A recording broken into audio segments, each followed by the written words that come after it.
কিওয়ার্ডসের একটা ভাগ হচ্ছে ইনফরমেশনাল কিওয়ার্ড। এটা তো আমরা সকলেই জানি। তো সাধারণত ইনফরমেশনাল কিওয়ার্ডগুলো দিয়ে আমরা কী করব?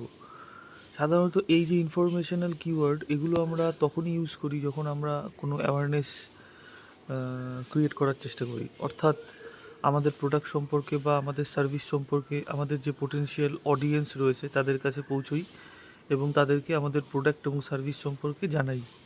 তো ইনফরমেশনাল কিওয়ার্ড আমরা ব্লগের ক্ষেত্রে ইউজ করতে পারি, যখন আমরা ব্লগ অথবা আর্টিকেল লিখি। তো এই ইনফরমেশনাল কিওয়ার্ডগুলো যে ফানেল আছে, যেখান থেকে আমাদের ট্রাফিক আমাদের ওয়েবসাইটে আসে, 3টে পর্যায়ে আসে। তো টোফু, মোফু অ্যান্ড বোফু।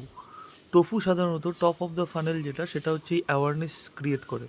অর্থাৎ এই টোফু ফানেলে যখন আমরা থাকি, তখন আমরা যখন অ্যাওয়ারনেস ক্রিয়েট করি আমাদের টার্গেটেড অডিয়েন্সের মধ্যে, আমাদের সার্ভিস বা পোটেনশিয়ালের সার্ভিস বা আপনার প্রোডাক্ট ওরিয়েন্টেড যে জ্ঞানটা সেটা যখন তাদের ভিতর দিই, তখন সেক্ষেত্রে আমরা কিন্তু এই ইনফরমেশনাল কিওয়ার্ডগুলো ইউজ করে থাকি।